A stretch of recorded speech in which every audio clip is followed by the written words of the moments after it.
and welcome. You're watching Head to Head. I'm Antonina Antosha with UATV. Today we're talking about the Ukrainian diaspora in the United States, in particular about its history as well as demographic and socio-economic characteristics. Joining us in our studio to expand on this topic is Oleh Wolowyna. He's a research fellow at the Center of Slavic, Eurasian and East European Studies at the University of North Carolina, Chapel Hill, and director of the Center for Demographic and Socio-Economic Research of Ukrainians in the U.S. at the Shevchenko Scientific Society in New York. So hello and thank you for coming. My pleasure. Recently, you have presented your own book that is called Atlas of Ukrainians in the U.S., Demographic and Socio-Economic Characteristics. Right. Could you please expand on this matter a little bit? Well, we have created the Center for Research of Ukrainians in New York at the Shevchenko Scientific Society about 10 years ago because we didn't know much about Ukrainians in the United States.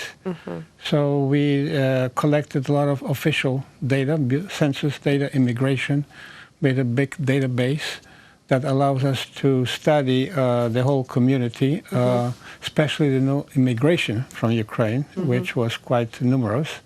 And some of the information we collected in this atlas that has about 350 maps and has not only demographic, but also socio-economic characteristics like like what? Like what? Education, labor force, income, age, sex, of course, migration, ownership of houses, the value of the house. Okay. And we compare the immigrants with the total United States population as well. Well, you obviously have information about official data and unofficial data. How much is the difference between the official data of Ukrainians living in the U.S. and unofficial? Well, actually, what we are working is mainly official data because it's sufficient. It's very detailed. In other words, we have a sample of the census data that has all information about one individual, 100%. How long have you been working on the atlas? About 3 years. About 3 years now. Yes. Okay. It took a lot of work. Well, definitely, because you have over 350 maps over there. How many Ukrainians live in the U.S. now? Approximately 1 million. Approximately 1 million. Yes. I presume that you have traveled to the U.S. To expand and to research, right? Well, actually, I live in the United States. Okay, you live in the United States. Yes. So you've met the representatives of the Ukrainian diaspora in various states. Correct. Right?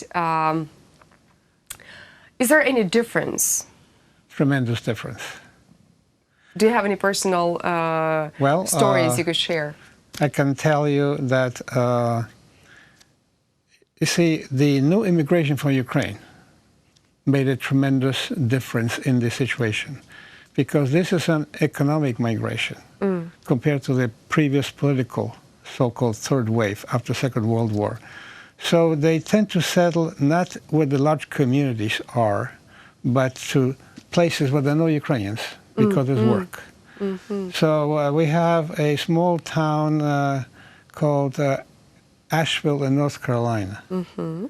30 years ago, there were no Ukrainians. At all?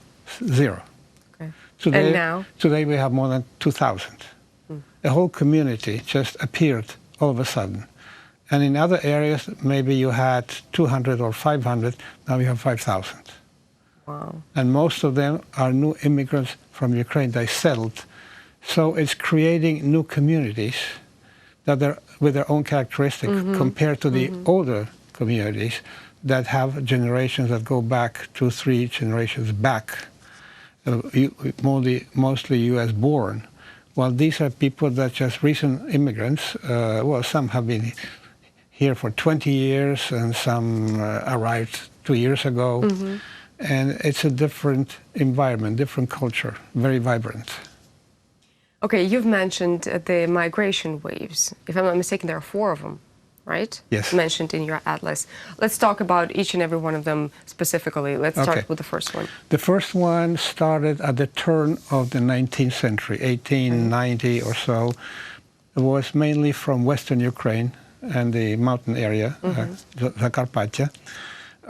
These were mostly illiterate peasants that came to work in the United States in coal mines.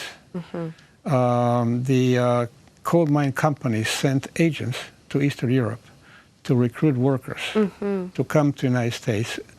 So they mainly came with the objective to make money, go back, and buy land. But they never made it back.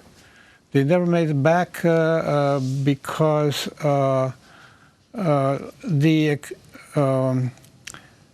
the conditions were such that they had a hard time even saving money. Okay. They had to pay the company that brought them for the recruiting fee? And then the housing, etc. So eventually they started bringing their families. They settled, and then they spread to other states like New York, Ohio, etc., and got into other industries like the textile industry. So that was the first wave. Then it stopped during the First World War, and then the Independence War. So there's practically no migration from Ukraine. But after the demise of the Ukrainian Republic, there was a second wave, which was mainly political. Political, so that it was triggered by politics. Yeah, people from the government that had to flee. So that was the second wave. Then the third wave was after the Second World War, so-called displaced persons, refugees during the war. And I remember that through the wave. Okay. And then came the fourth wave that started in 1988. That's the fourth? Yes. Okay.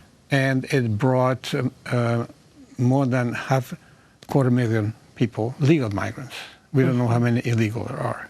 But legal migrants, at least 250,000-60,000, which comprises about 1/4 of the Ukrainians that were there in the United States.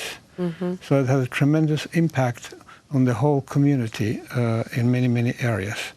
Some migrants were high-level scientists that got very prestigious jobs, especially in IT and universities. Others just common workers. Many migrated thanks to the so-called visa lottery. Yeah. Very popular in Ukraine.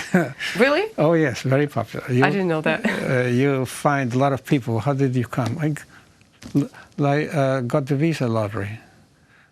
Every year people applied, and Ukraine had a very large number compared to other countries. So they took advantage of that.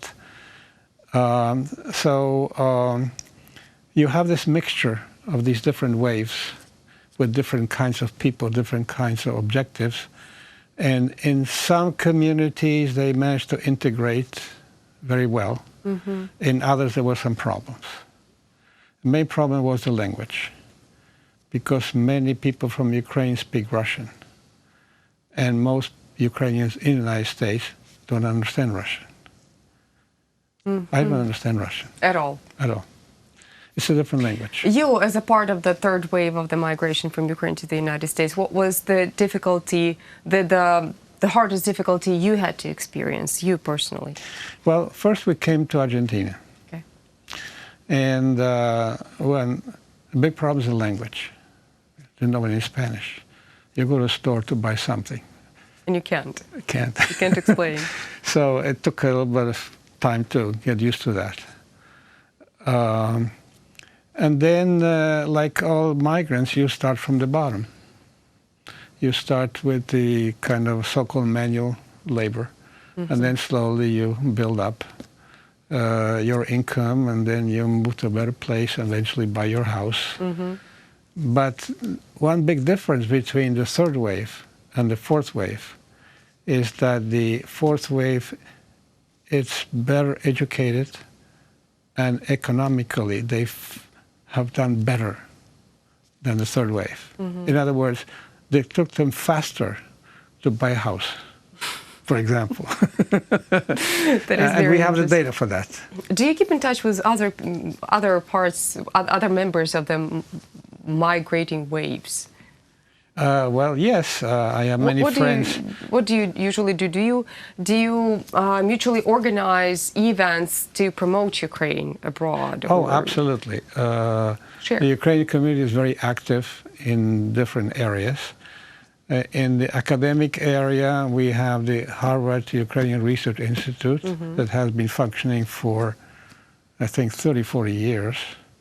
We have very developed Ukrainian programs in several universities, Columbia, New York, Pennsylvania State.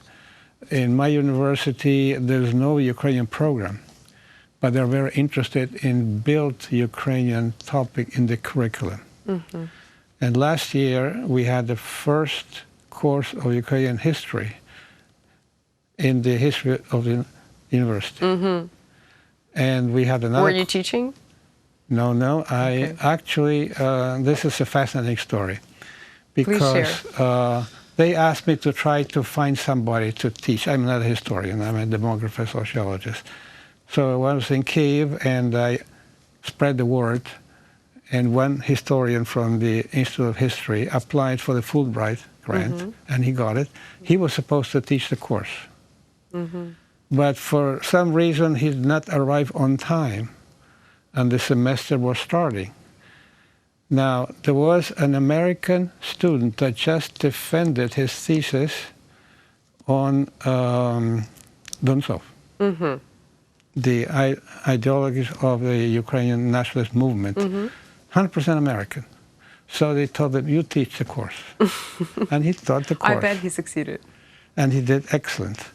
And then when the Ukrainian historian came, he taught the second course on the current situation in Ukraine. So instead of one, we had two courses. Beautiful. So it worked out very well. But last year, we had an exhibit of Shevchenko and Petryuka paintings. That was an international building. Wonderful. It lasted for 4 months. It was a big success. Okay. And last November, we had a conference on the Holodomor. And half of the presenters were American, not Ukrainians. Well, this is good. I assume your work on your atlas is already over. The atlas is over. Okay. But the work is not over. All right. What are the projects that you're working on right now? Well, we developed a huge database. So this is just part of the data we have. We have many more data. Like, according to the law in the United States, after 75 years, you can open the census, which is private, protected for privacy, because most people are dead at that time. So they open now the census for 1940, 1930, 1920, 1910, and 100.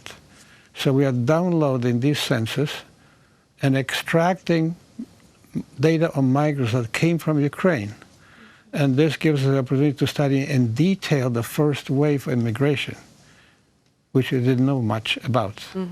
All these migrants are captured in the census. So is there another atlas coming up? Well, in another 3 years, let's say? Eventually, maybe. So that's one area that we are working. Another area is that we are putting together families and study the process of intermarriage. Who marries with whom? That is very interesting, yeah. That's a topic that we don't know much, but we have the data. So we can compare husband and wife and the characteristics and what happened to those families. That's another area that we are starting to work on. So there's plenty of work to do. That is all very interesting, and I really admire your work. Thank you for what you're doing. Thank you for coming here and telling us all about it. Thank you for the opportunity. That was Oleh Wolowyna. He's a research fellow at the Center for Slavic, Eurasian, and East European Studies at the University of North Carolina, Chapel Hill, and director of the Center for Demographic and Socio-Economic Research of Ukrainians in the U.S. at the Shevchenko Scientific Society in New York. Thank you so much for watching. Stay tuned with UATV for more.